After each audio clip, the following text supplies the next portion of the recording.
first pitch home is swung on, fly ball, center field, chasing the center fielder back. He's going to keep running back to the track, to the wall, and that is off the top of the wall. Back into play. 1 run's going to score. Throw coming in. 2 runs will score. They're going to try to score the 3rd run. Throw to Ellis, and he is out at the plate. So 2 runs do cross.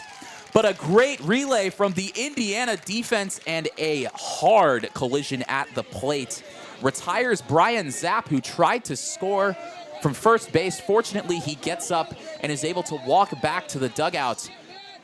And Indiana limiting the damage there with some great defense. The center fielder, Bobby Whalen, getting on his horse back to the track, throwing the ball into Philip Glasser, who makes a quick relay to Matthew Ellis. 2 runs score on the play, but the tag saves a 3rd. It is now 9-3. There's 1 away. And after all that, Cooper Weiss stands on second base with a 2-run double. It is now 9-3. He's up in the count 2-0. Potentially be a little bit more aggressive here being up at the count. Absolutely. Another opportunity to do some damage with that runner, Tyler Cerny, out at second in scoring position, and a chance to be the 12th Indiana runner to cross the plate tonight. That's how Jesse was able to get that home run there in the first. This one's way back left field, and it's gone. Hunter Jesse, 2 RBI. Home run once again. What a day from Jesse.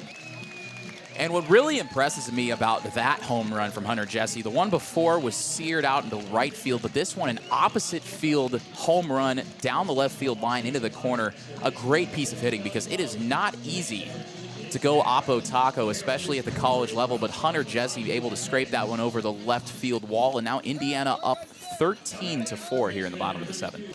He gets his first home run of the year. Well, and you know, as a pitcher, when you work yourself into those 2-3 ball counts, you're really inviting exactly what just happened. Hunter Jesse gets himself into an advantageous situation, gets a pitch he likes, and sends it almost out to the bypass, I think.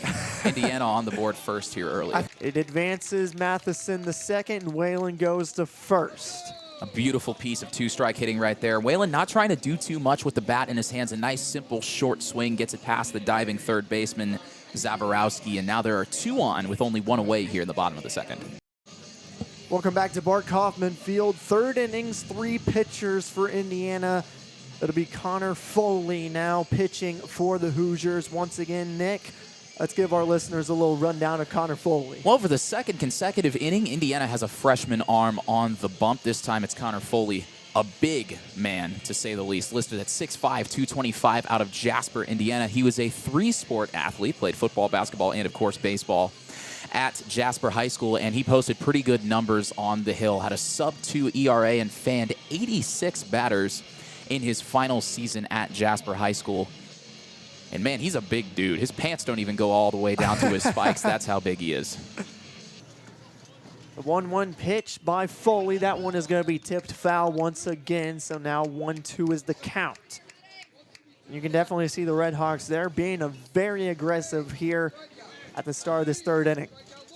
Well, and against a guy who throws as hard as Connor Foley does, you have to attack the hard stuff, because the off-speed just looks that much more deceptive when you've got a guy who can touch the upper 90s. Foley looks, the 1-2 pitch is going to go high for a ball. 97 on that one, my goodness.